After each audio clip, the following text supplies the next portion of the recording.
How you doing? I'm Ken, this is Ed. Today I'm going to talk about Wing Chun shifting. I'm going to start off by talking about some of the basic mechanics, some of the basic things you want to feel, and I'm going to go into a couple simple drills you can do to help develop your shifting.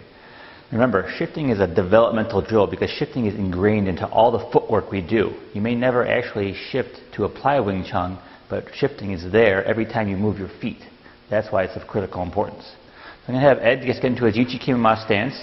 And I have this pole here to define his center line. Now, just a couple of things to review. Obviously, he's standing straight.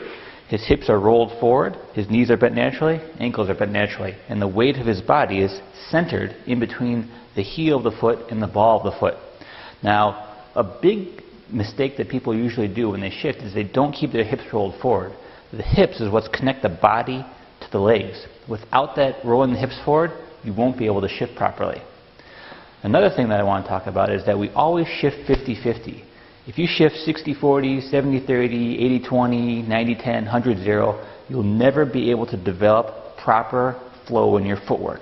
Because when you walk, you naturally walk 50-50. You don't walk in any other staggered stance. If you did that, you'd be walking back and forth.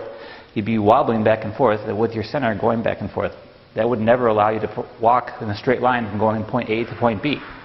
So for example, when Ed shifts, just let's say if he shifts to his right, you notice here that his center is still in line with this pole. Now if he shifts back to the center, and let's say he shifts in a 60-40 incorrect stance back to his right in a 60-40 stance, you notice here how his center is no longer in line with this pole. Alright, so let's go back to the center. Now when we shift in Wing Chun, everything starts with our ability to control our center. That's the furnace that drives everything. So when we shift, the shifting motion will actually start with the body. As he starts to shift to his right, the natural torque on the body goes through the hips, having the legs naturally follow. A lot of people always say, oh, you lead with your knees, you lead with your feet. Well, if you do that in Wing Chun, you're not going to be able to control your center properly. Everything starts with the body being able to turn and the legs following from that tension that you'll feel from there.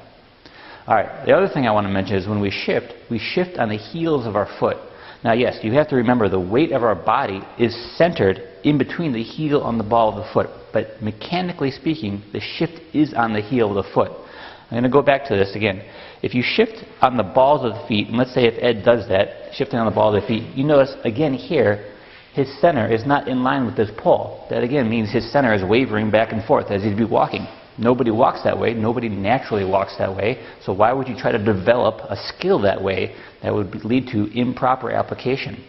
So that's why, if he goes back to the center, that's why when we shift, mechanically speaking, we are shifting on the heels of the feet.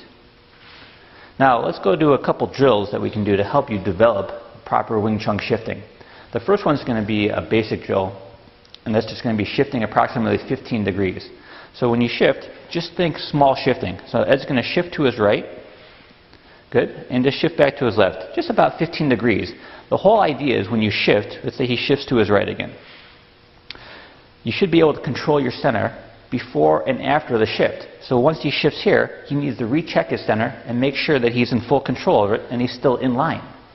And when he shifts back to the left all the way, okay, you need to check your center again. Because if you're shifting back and forth and your center is wavering, if you go to try to apply Wing Chun, you're probably going to get knocked over when you go to apply it, which is no good.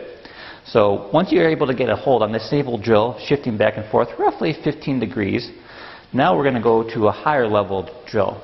So let's go back to the center. We're going to do this drill. This is from the Chum Kyu form, the second form of Wing Chun. So what Ed's going to do is just take his arms here, double lanzao position, and he's going to shift all the way to his right. Now you notice here, his feet stop at 45 degrees, but his body is turning a full 180 degrees. When he shifts back to the left, notice here, he's still in the center. That's good shifting. He's not wavering back and forth. He has full control of his center at this point. Now the reason why we shift the body 180 degrees and the feet are still staying 45 degrees is because this is actually helping exercising your hips for future kicking application. So again, he shifts back one more time. Good. You see, once again, he's able to maintain his center. So remember, when you do this drill, always stop, check your center before you do the shifting again. All right, good luck.